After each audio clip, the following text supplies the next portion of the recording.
Hi hello welcome to గంటవారి కోడలు. నేను మీ రేఖ అండి. ఈరోజు జర్మనీలోని స్టట్గార్డ్లో బెంజ్ మ్యూజియం అని ఉంటుంది, అది చూడడానికి వచ్చాము. ఇక్కడ వెళ్తూ ఉంటే మాకు దారిలో రోడ్డు సైడ్కి వాళ్ళు గడ్డి పెంచడానికి అని చెప్పేసి మట్టి వేస్తున్నారు చూడండి. అది ఎలా ఇట్లా పైపుల ద్వారా వేస్తున్నారు, అది కూడా తడి మట్టి లెగకుండా డస్ట్ రాకుండా వేస్తూ ఉన్నారు.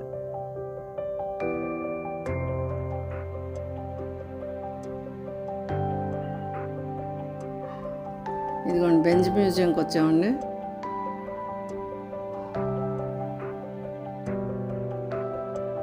ఇక్కడ ఎంట్రన్స్లోనే ముందు టికెట్స్ తీసుకోవాలి. టికెట్స్ తీసుకున్న తర్వాత వాళ్ళు టికెట్ పంచ్ చేసేటప్పుడు మనకు ఇయర్ ఫోన్స్ లాంటివి ఇస్తారు. అందులో దానికి సంబంధించిన సమాచారం అంతా ఉంటుంది. మనం చెవుల్లో పెట్టుకొని వింటూ ఉండాలి. ఒక్కొక్క ఫ్లోర్లో ఒక్కొక్క అంటే కొన్ని వెహికల్స్కి సంబంధించిన సమాచారం అంతా ఉంటుంది. అది చూసుకుంటూ వెళ్ళాలన్నమాట అన్ని ఫ్లోర్స్. ఇదిగోండి ఇవి లిఫ్ట్లు. ఇన్ని ఫ్లోర్స్ పైకి వెళ్తూ ఉంటుంది, వస్తూ ఉంటుంది. ఫస్ట్ వాళ్ళు చెప్తారు ఏ ఫ్లోర్లో ఏమేమి ఉన్నాయో, ఫస్ట్ అట్లా వెళ్ళండి అని చెప్పి దాన్ని బట్టి మనం వెళ్ళాలి.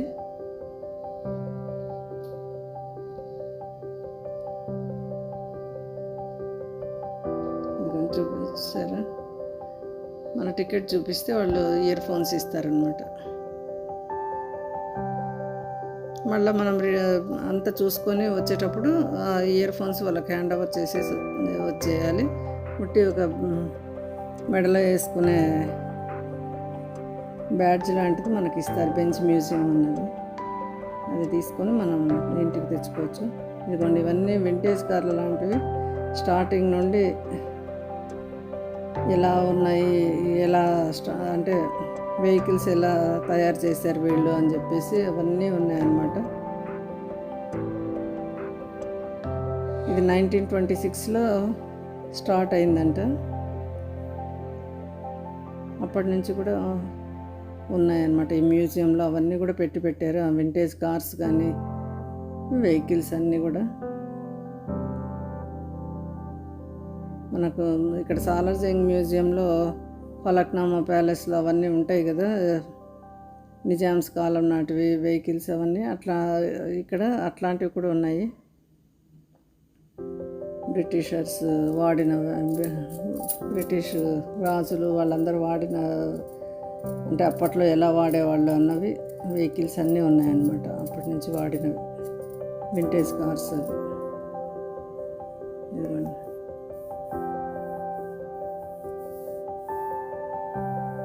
దాని మోటార్ ఎలా ఉంటుంది అన్నది కూడా అవన్నీ చూపిస్తూ ఉన్నారు. ఒక్కొక్క ఫ్లోర్లో ఒక్కొక్క వెహికల్స్కి కొన్ని కార్లకు సంబంధించి ఉంటాయి, కొన్ని ఏమో ట్రక్కులకు సంబంధించి ఉన్నాయి, కొన్ని ఏమో బస్సెస్కి సంబంధించి ఉన్నాయి, తర్వాత కొన్ని ఏమో స్పోర్ట్స్ కార్లకు సంబంధించిన సమాచారం ఉంటుంది. స్పోర్ట్స్ కార్స్ ఉండి ఆ ఇంజిన్ కెపాసిటీ ఎంత ఉంది అవన్నీ కూడా పక్కన రాసి పెడుతున్నారు. అది ఎప్పుడు తయారు చేశారు అన్నది అవన్నీ కూడా ఉంటున్నాయి అన్నమాట. వాటిని ఎలా అప్గ్రేడ్ చేశారు అప్పటి నుంచి అన్నవి కూడా రాసి పెట్టారు అక్కడ పక్కన. కాకపోతే వీటిని మనం టచ్ చేయకూడదు. టచ్ చేయకుండా కొంచెం దూరంలో ఉండి ఫోటోలు కానీ వీడియోలు కానీ తీసుకోవచ్చు. అందరూ టచ్ చేస్తూ ఉంటే అవన్నీ మరకలు పడిపోతూ ఉంటాయి, వాళ్ళకి తుడవటం అదంతా ప్రాబ్లం కదా, అందుకు టచ్ చేయనియట్లేదు. ఈ కార్ చూడండి కప్పలాగా ఉంది. ఇది బస్సు. అప్పట్లో బస్సులు ఇలా ఉన్నాయి, అందుకు అవన్నీ కూడా అట్లా పెట్టారనమాట మ్యూజియంలో. అందరు వచ్చిన వాళ్ళు చూస్తూ ఉంటారు కదా, విజిటర్స్ అని.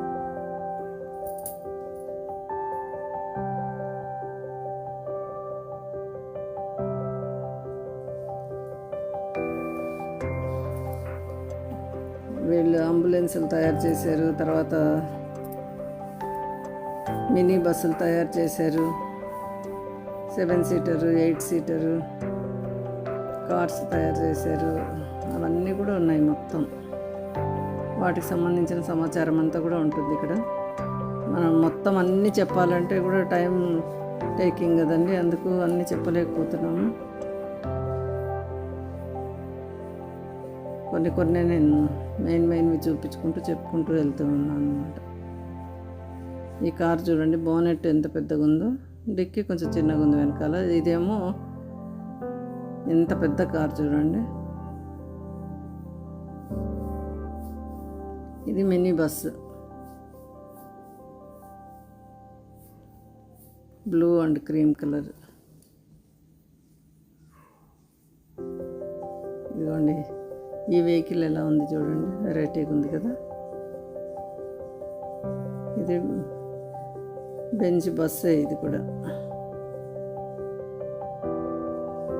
ఇట్లా ఒక్కొక్క ఫ్లోర్లో చూసుకుంటూ మనం ఇంకో ఫ్లోర్కి వెళ్తూ ఉండాలన్నమాట. ఫస్ట్ పై ఫ్లోర్కి వెళ్ళి అక్కడి నుంచి దిగి ఒక్కొక్క ఫ్లోర్ చూసుకుంటూ రావాలి. కావాలంటే కాళ్ళు నొప్పులు అట్లా ఉన్న వాళ్ళు లిఫ్ట్లో కూడా వెళ్ళచ్చు, లేదా అంటే నడుచుకుంటూ కూడా వెళ్ళచ్చు. కానీ చాలా పెద్ద మ్యూజియం అండి ఇది. నడవలేని వాళ్ళకి కొంచెం కష్టం అవుతుంది అన్నమాట. ఇది స్పోర్ట్స్ కారు. రకరకాల కార్లు ఉన్నాయండి, అసలు ఎన్ని రకాలు ఉన్నాయి అసలు.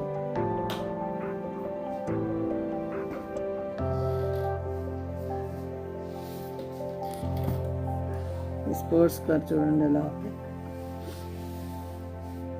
ఇదేమో మన టాంగా లాగా ఉంది కదా.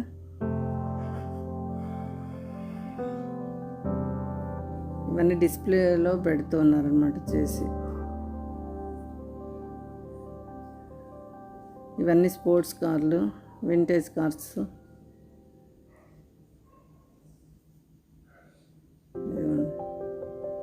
వాటి మోటార్ కెపాసిటీ ఎంత ఉంది అన్నది కూడా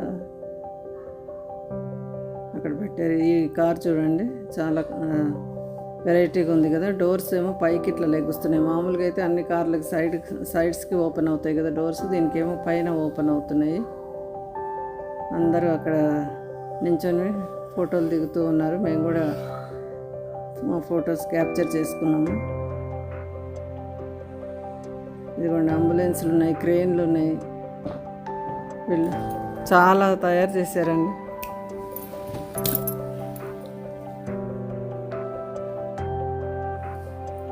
ఇదిగోండి ఇదేమో స్నోలో వెళ్ళడానికి వెహికల్. టైర్లకేమో చైన్స్ వేసి ఉంటాయి అన్నమాట, స్నోలో స్కిడ్ అవ్వకుండా. ఇదిగోండి ఇట్లా ఉంటాయి, స్నోలో వెళ్ళేటప్పుడు స్కిడ్ అవ్వకుండా అట్లా వేస్తారనమాట. అవి కూడా తయారు చేశారు వీళ్ళు, వెహికల్స్ కూడా. ఇదిగోండి ఇది జీప్ మోడల్లో.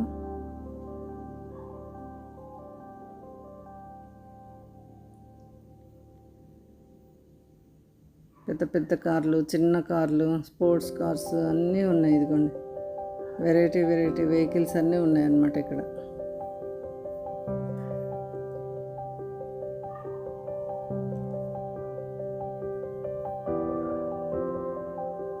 వీటితోటి ఇలా టైర్లతోటి వాటితోటి ఇలా తయారు చేసి పెట్టారు. అప్పట్లో టైర్స్ ఎలా తయారు చేసేవాళ్ళు, ఇప్పుడు రాను ఎలా మారిపోయింది, మోడిఫికేషన్స్ ఎలా వచ్చాయి అన్నది కూడా పెట్టారు. ఇది ఇంకొక ఫ్లోర్లో అన్నమాట. ఇదిగోండి ఇవన్నీ స్పోర్ట్స్ కార్లు. ఎన్ని స్పోర్ట్స్ కార్స్ ఉన్నాయో, మోడల్స్ చాలా ఉన్నాయి. అది స్పోర్ట్స్ కార్స్లో వెళ్ళేటప్పుడు వేసుకొని వెళ్ళే డ్రెస్ అనమాట. అది ఆ డ్రెస్ వేసేసుకొని స్పోర్ట్స్ కార్స్ రేస్లోకి వెళ్తూ ఉంటారు.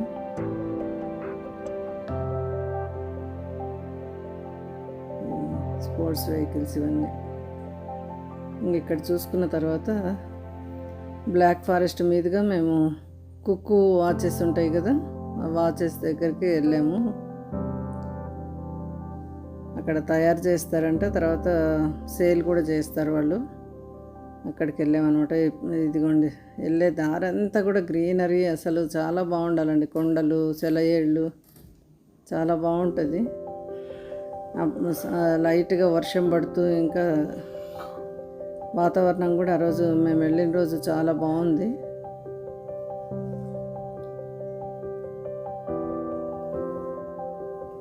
ఇదిగోండి చెట్లంతా ఎంత పచ్చదనంతో ఉన్నాయి చూడండి.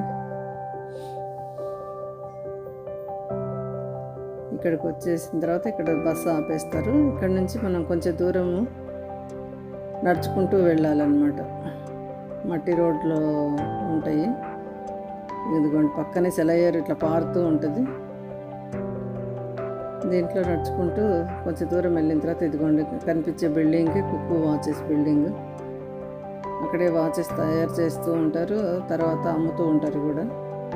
ఇక్కడ ఈ కుక్కు అనే బర్డ్ వచ్చి మన ఎన్ని గంటలు అయితే అన్నిసార్లు కూస్తుందన్నమాట. అదే మనకు సాలార్జంగ్ మ్యూజియంలో గంటలు కొడుతూ ఉంటారు కదా డోర్ తీసుకొని వచ్చి, అలా ఇక్కడ కూడా డోర్ తీసుకొని వచ్చి కుక్కు అనే బర్డ్ కుక్కు కుక్కు అని అన్నిసార్లు కూతలేస్తూ ఉంటుందన్నమాట.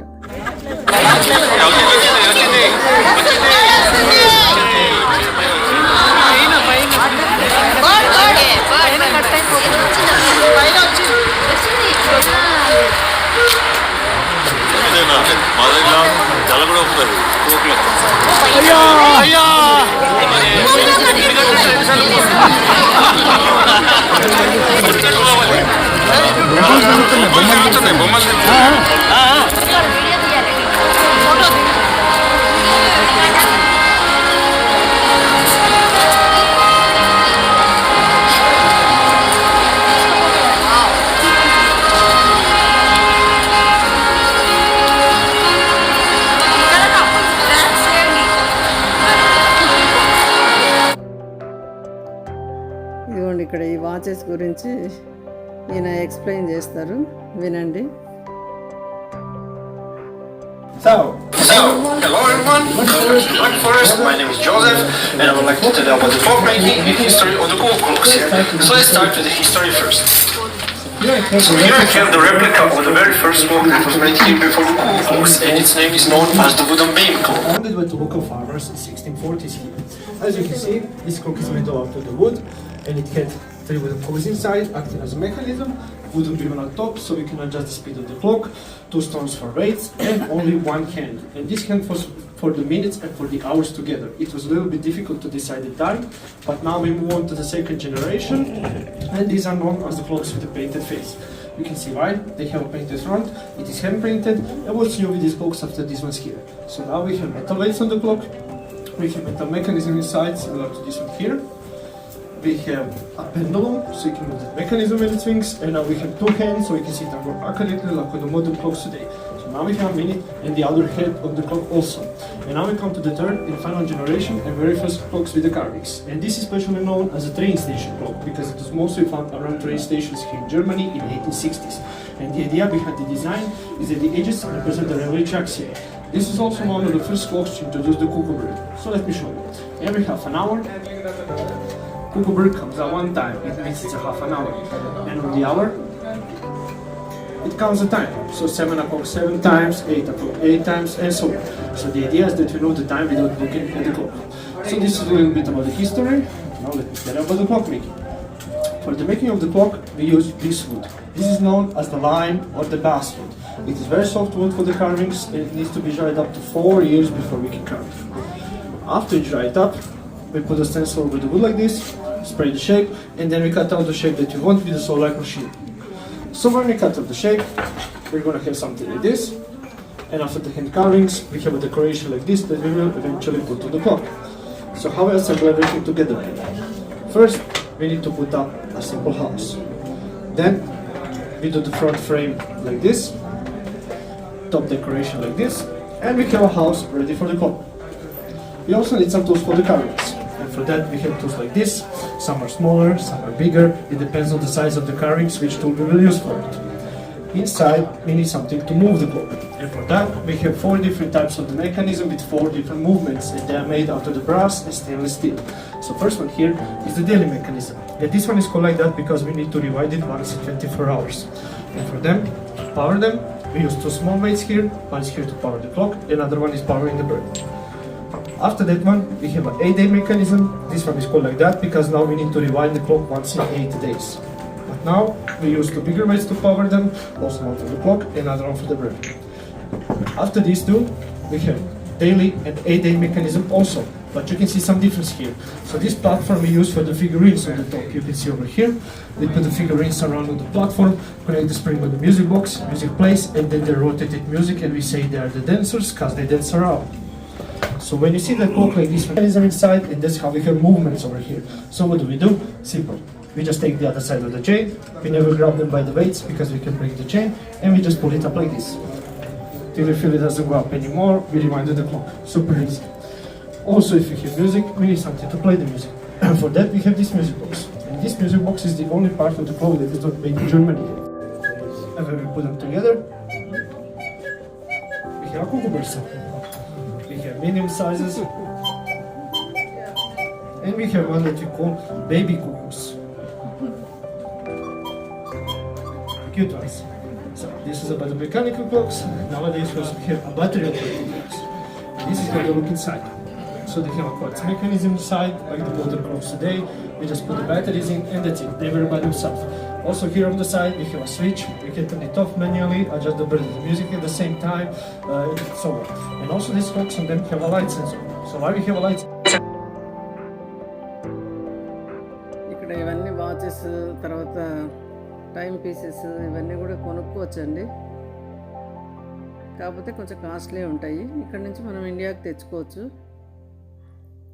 ఇవి ఏమైనా రిపేర్లు వస్తే కనుక బెంగళూరులో, బాంబేలో వీటి రిపేరింగ్ షాప్స్ ఉన్నాయంట, అక్కడ రిపేర్ చేయించుకోవాలంట. ఇదిగోండి ఇవన్నీ చూపిస్తున్నాను చూడండి మీకు. రకరకాల వాల్ క్లాక్స్ ఇవన్నీ.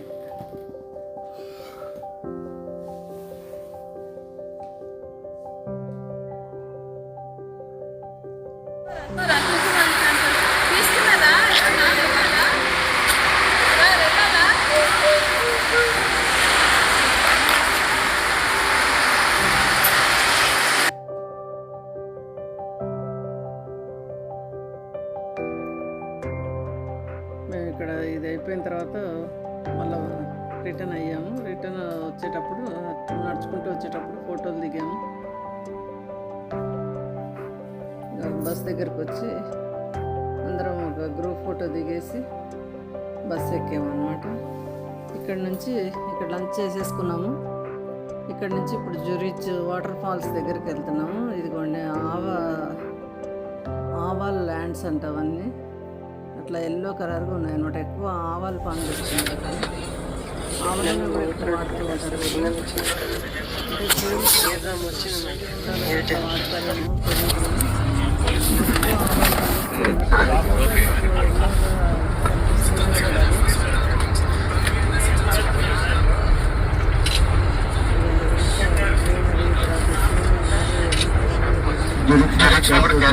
Water Falls.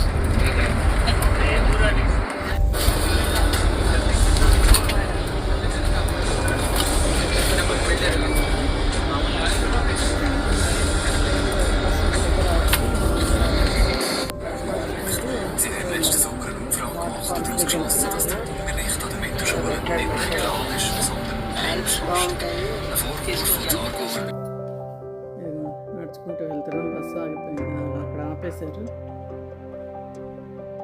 కొంచెం దూరం నడవాలన్నమాట. ఇక్కడ ఇండియన్స్ ఏమో సమోసాలు, చాయ్, కాఫీ, బజ్జీ ఇవన్నీ కూడా పెట్టి సేల్ చేస్తూ ఉన్నారు. క్యాంటీన్ లాగా పెట్టి కావాల్సిన వాళ్ళు తీసుకోవచ్చు. ఇక్కడ చల్లటి ప్రదేశం కదా. వాటర్ ఫాల్స్ చూసేసి వచ్చిన తర్వాత అందరూ వేడివేడిగా బజ్జీలు తీసుకుంటున్నారు, టీ తాగుతూ ఉన్నారు. మేము ఇంకా వెళ్తూ ఉన్నాం కాబట్టి ఇప్పుడే బోట్లో ఎక్కుతూ ఉన్నాము.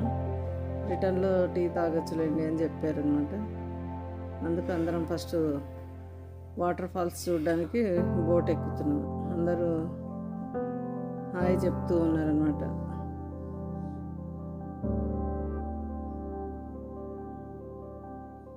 మొత్తం ఒక బోట్లో 52 మెంబర్స్ సరిపోయామన్నమాట. మెంబర్స్ వెళ్ళాము గ్రూపు. వాళ్ళందరూ ఆ బోట్లో సరిపోయారు.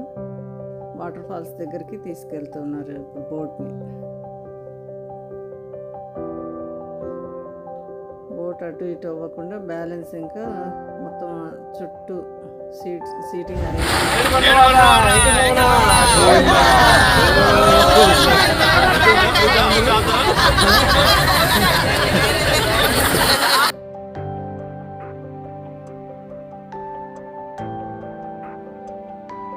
అందరూ ఎవరికి వాళ్ళు వాళ్ళ ఫోన్లలో క్యాప్చర్ చేయాలి, ఆ సీన్ మిస్ అవ్వద్దు అని చెప్పేసి అందరి దగ్గరికి వస్తూ ఉంటే అదే చెప్తూ ఉన్నారనమాట బోట్ అతను.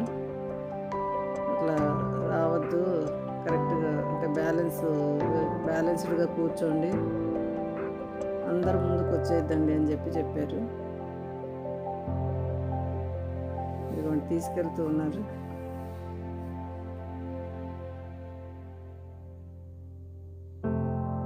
వాటర్ ఫాల్స్ దగ్గరికి వెళ్ళిన తర్వాత ఆ తుంపర్లన్నీ మన మీద పడుతూ ఉంటే చాలా బాగా ఎంజాయ్ చేసాము. అట్లాగే రెయిన్బోస్ కూడా వచ్చాయి అనమాట. 2 రెయిన్బోలు కనిపించాయి, కానీ దీంట్లో క్యాప్చర్ అవ్వలేదు అనుకుంటా. మేము చేసాం కానీ కనిపించట్లేదు మీకు.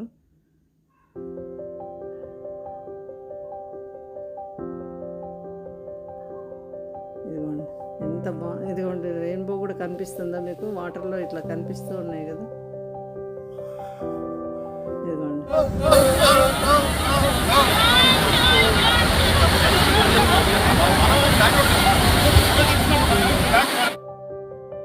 థ్రిల్ ఫీల్ అవుతూ అందరూ అరుస్తూ ఉన్నారు. మళ్ళీ 2 సార్లు తీసుకెళ్ళాడనమాట బోట్ అతను.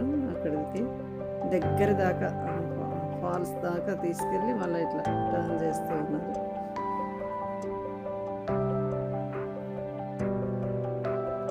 తర్వాత మళ్ళీ రిటర్న్ అయ్యాము జూరిచ్కి వెళ్ళడానికి అని చెప్పేసి ఇక్కడ రెస్టారెంట్కి వచ్చామన్నమాట. ఈ రెస్టారెంట్లో నైట్ ఎర్లీ డిన్నర్ చేసేసుకొని రూమ్కి వెళ్ళిపోతాము. మళ్ళీ నెక్స్ట్ వీడియోలో కలుద్దామండి. ఇక్కడ ఫుడ్ అంతా కూడా బాగుంటుంది. వెజ్ నాన్ వెజ్ 2 ఫుడ్స్ ఉంటాయి. అందరం ఇక్కడ డిన్నర్ చేసుకొని ఇంకా రూమ్కి వెళ్ళాలి అని చెప్పేసి డిన్నర్ చేస్తూ ఉన్నాము. నెక్స్ట్ వీడియోలో కలుద్దామండి. ఓకేనా అండి? బాయ్ అండి. See you in the next video. ఈయన డ్యాన్స్ చేస్తూ ఉన్నారు చూడండి. స్టార్ ట్రావెల్స్ కళ్యాణ్ గారు వాళ్ళు ఫుడ్ బాగా అరేంజ్ చేశారండి. ప్రతి చోట మాకు ఫుడ్కి ఏమి ఇబ్బంది లేకుండా ఉంది. థ్యాంక్ యూ ఫర్ వాచింగ్ అండి. లైక్ చేయండి, షేర్ చేయండి, సబ్స్క్రైబ్ చేయండి. ఓకేనండి.